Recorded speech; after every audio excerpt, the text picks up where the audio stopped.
Selamat pagi, Ibu Atikotul dan teman-teman lainnya yang berbahagia. Pertama-tama, marilah kita panjatkan puji syukur kita kepada Allah Subhanahu wa taala karena telah memberikan rahmat kesehatan dan keselamatan sehingga kita dapat berkumpul di pertemuan kali ini. Adapun topik yang akan kami bahas adalah pengertian sejarah sastra. Perkenalkan, nama saya Sarah Sabrina yang akan bertugas sebagai moderator pada hari ini. Saya akan membimbing jalannya diskusi ini. Adapun anggota kelompok kami adalah Hana Maulida Sifa, Nurul Sucidamayanti, dan Anissa Rahmayanti. Baik teman-teman, langsung saja kita mulai ke sesi penyajian materi. Materi pertama yang akan dibacakan oleh Hana. Kepada Hana, dipersilahkan. Baik Sarah, terima kasih. Di sini saya akan menjelaskan materi pertama tentang pengertian sejarah. Secara terminologi, sejarah adalah peristiwa yang terjadi di masa lampau yang bersifat faktual atau berdasarkan fakta dan sudah dapat dibuktikan kebenarannya. Sejarah dapat berkembang dari masa ke masa dan tidak dapat berdiri dengan sendirinya.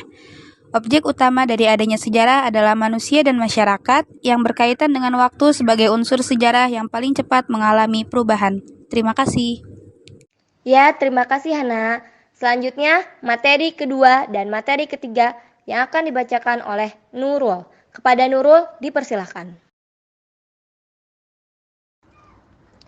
Baik, terima kasih Sarah. Saya akan membacakan materi kedua, yaitu pengertian sastra. Secara etimologi, kata sastra dalam bahasa Indonesia berasal dari kata dalam bahasa Sanskerta, yang merupakan kata gabungan dari kata sas yang memiliki arti mengarahkan, mengajarkan, dan memberi petunjuk, dan kata akhirantara yang biasanya digunakan untuk menunjukkan alat atau sarana. Slide berikutnya. Materi ketiga, pengertian secara umum sejarah sastra. Sejarah sastra pada dasarnya merupakan ilmu yang memperhatikan perkembangan sastra dari awal sampai berkembangnya sastra. Selain itu, sejarah sastra mempelajari penulisan karya sastrawan terdahulu sampai sekarang. Saya kembalikan kepada Sarah.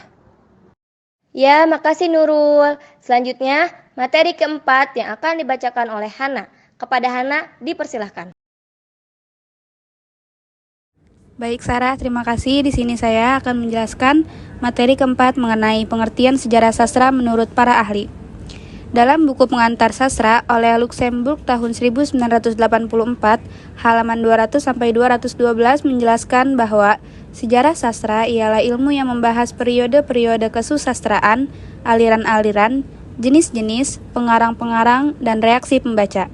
Sedangkan menurut Zulfan Nurzat F. dan Sayuti Kurnia, menjelaskan bahwa sejarah sastra ialah ilmu yang mempelajari perkembangan sejarah suatu bangsa daerah, kebudayaan, jenis karya sastra, dan lain-lain. Terima kasih.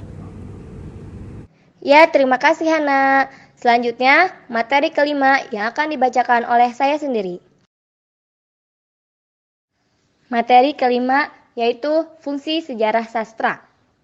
Sejarah sastra berfungsi untuk menempatkan kembali rekonstruksi suatu karya sastra pada eksistensinya yang didasarkan pada latar belakang yang melingkupi proses terciptanya karya sastra yang bersangkutan.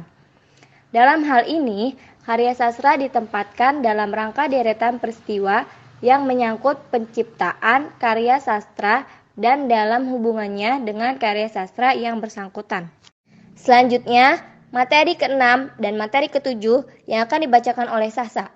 Kepada Sasa, dipersilahkan. Baik, terima kasih Sarah. Saya akan membacakan materi ke-6 dan ke-7. Materi ke-6 yaitu tujuan sejarah sastra. Terdapat 4 hal.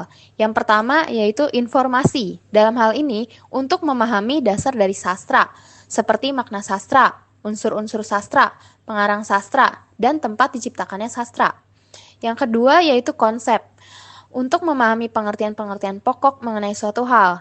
Dalam hal ini, seseorang dapat mengenal terminologi dari setiap aspek. Dan yang ketiga yaitu perspektif, yaitu untuk memandang bagaimana sebuah karya sastra diciptakan menurut perspektif seseorang. Dan yang terakhir yaitu apresiasi, yaitu untuk yang berkaitan dengan pemahaman, penghayatan, penikmatan, dan penghargaan seseorang terhadap karya sastra. Selanjutnya yaitu manfaat sejarah sastra.